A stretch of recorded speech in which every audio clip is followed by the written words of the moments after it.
Hi friends, ఇవాల్టి కథ శ్రీకృష్ణదేవరాయల కల. 500 సంవత్సరాల క్రితం విజయనగరమనే సామ్రాజ్యాన్ని శ్రీకృష్ణదేవరాయలు పరిపాలించేవారు. ఆయన ఒక రోజు నిద్రలో ఒక కల కన్నారు. ఆ కలలో ఆయనకొక అందమైన భవనము కనిపించింది. ఆ భవనం ఆకాశంలో తేలుతూ 1,00,000 దీపాలతో చాలా అద్భుతంగా ఉంది. తలుచుకుంటే చాలు మైమరి పెంచిపోయే ఆ భవనాన్ని కలలో చూసిన రాయలు ఆ కలను మరువలేకపోయారు. మరునాడు సభలో ఆయన ఆ కలను వివరించి దాన్ని నిజం చేయాలన్న ఆయన గట్టి నిర్ణయాన్ని అందరికీ చెప్పరు. అది విన్న వారంతా అలాంటి భవనమును ఎలా కట్టగలము, అసలు గాలిలో తేలే భవనాన్ని కట్టడం అసాధ్యము కదా అని నచ్చ చెప్పడానికి ప్రయత్నించారు.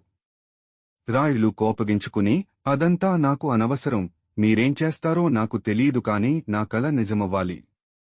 అలాంటి భవనాన్ని కట్టిన వారికి నేను 1,00,000 వరహాల బహుమానము ఇస్తాను, లేదా మీరందరూ నాకు కనిపించకండి అని ఆజ్ఞాపించారు. విన్నవారంతా నిర్ఘాంతపోయారు. ఎన్ని రోజులు గడిచినా రాయలు ఆ కలను మరువలేదు. ఒకరోజు సభకొక వృద్ధుడు వచ్చాడు. తెల్లటి గెడ్డం, జుట్టు, మీసాలతో పాపం అతి కష్టం మీద కర్రతో నడుస్తున్నాడు. నాకు అన్యాయం జరిగింది, న్యాయం చేయండి అని రాయుల వారిని ప్రార్థించాడు.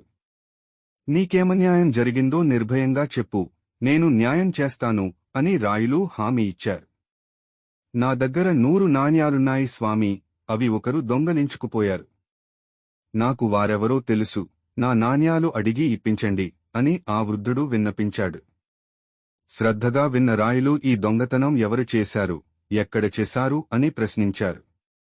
వృద్ధుడు తడపడడం చూసి, నీకేమి భయం లేదు, చెప్పు అని రాయులు ప్రోత్సహించారు.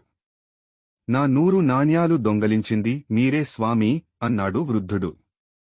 నిన్న రాత్రి నా కలలో వచ్చి మీరే అవి దోచారు. రాయులకు చాలా కోపం వచ్చింది. ఏమిటి వెటకారం? కలలో జరిగినది నిజమనుకుంటే ఎలా అని కోపంగా అడిగారు.